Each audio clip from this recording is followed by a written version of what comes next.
Hello guys, welcome back my YouTube channel Vineeta Pandey. और मेरे channel पर आप सभी का बहुत बहुत स्वागत है।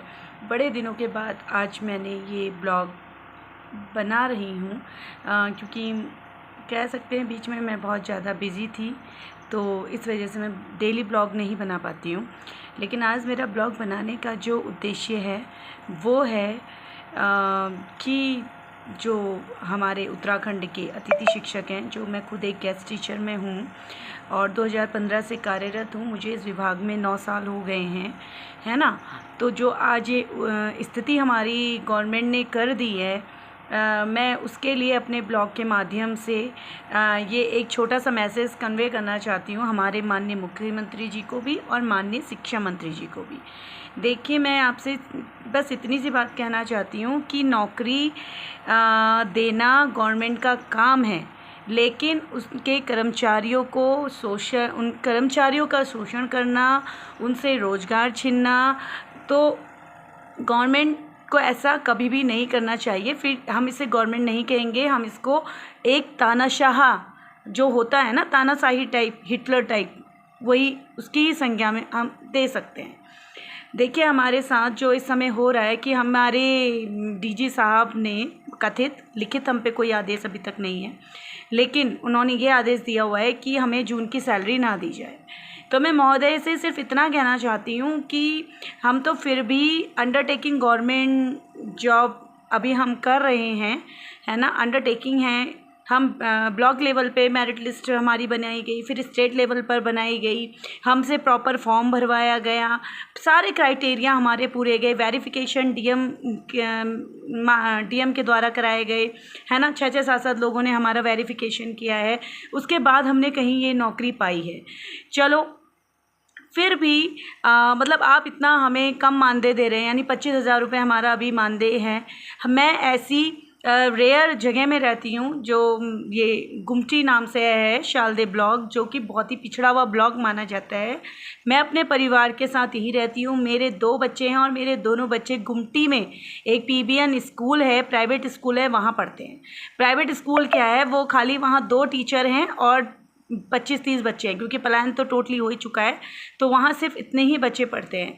मतलब हम इतना मजबूर हैं कि अब हम एबल होने, योग्य होने के बावजूद भी अपने बच्चों को अच्छे स्कूलों में नहीं पढ़ा पा रहे, लेकिन फिर भी हम अपने जीवन का निर्वाह कर रहे हैं।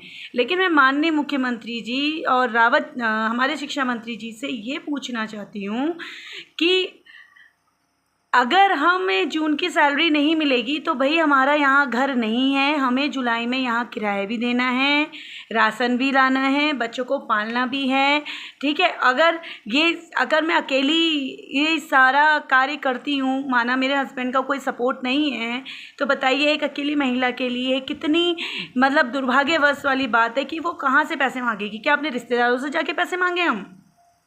जून की सैलरी ना देने का मतलब ये 9 साल बाद हमारी ऐसी स्थिति आ रही है कि आप बोल रहे हैं कि हमें जून की सैलरी नहीं दी जाएगी, है ना। मैं माननीय मुख्यमंत्री जी से, माननीय निदेशक जी से इतना स्मरण कराना चाहती हूँ कि यदि हम एक प्राइवेट स्कूल में भी पढ़ाते हैं ना, तो यदि हमें वहाँ 1 साल कंप्लीट हो जाता है तो वहाँ भी जून की सैलरी दी जाती है, क्योंकि यहाँ आने से पहले मैंने खुद 5 प्राइवेट स्कूलों में पढ़ाया है।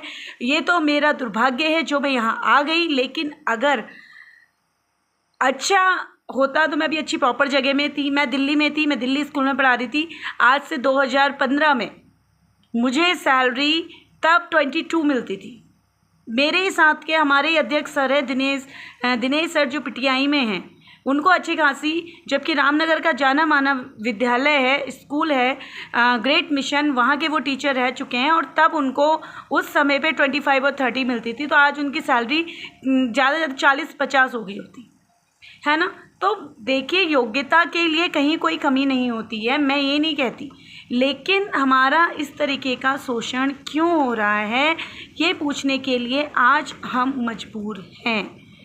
तो मेरी और कोई वो नहीं है। ठीक है, आप हमारे फ्यूचर के बारे में आप सोच रहे होंगे, हो सकता है कि कोई नियम जो कि हमारे विरोध में हो रहा हो, या हो सकता है कि बहुत से संघ हमारा विरोध कर रहे होते हैं, मैं ये नहीं कह रही, लेकिन कम से कम जो लोग प्रभावित हो रहे हैं उन्हें समय से स्कूल मिल जाए, जो हमारी सैलरी नहीं रुकनी चाहिए, क्योंकि 9 साल से यदि कोई शिक्षक और शिक्षिका ने विभाग को इतना समय दिया है तो वो अपना सब कुछ इसी पे ही डिपेंड है।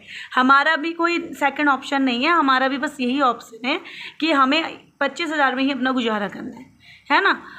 तो हमारी सैलरी नहीं रुकनी चाहिए। यदि कोई, अभी देखिए इतने सारे ट्रांसफ़र होने वाले हैं, इतने वाले स्थान, इतने गेस्ट अभी अटल उत्कृष्ट में इतने प्रभावित हुए हैं, तो कम से कम आप कुछ नहीं कर सकते। मैं मानती हूँ कि आप कुछ नहीं कर सकते, लेकिन महोदय जी इतना तो कर दीजिए कि हमारे जो अतिथि शिक्षक शिक्षिकाएँ बहनें हैं उनको तुरंत स्कूल मिल जाए, उनकी सैलरी ना रुके, कम से कम जो हमारी सीट में आ रहा है हम उसकी सीट में चले जाएं, है ना। देखिए हर चीज़ का सॉल्यूशन होता है, ऐसा नहीं है कि किसी चीज़ का सॉल्यूशन नहीं होता।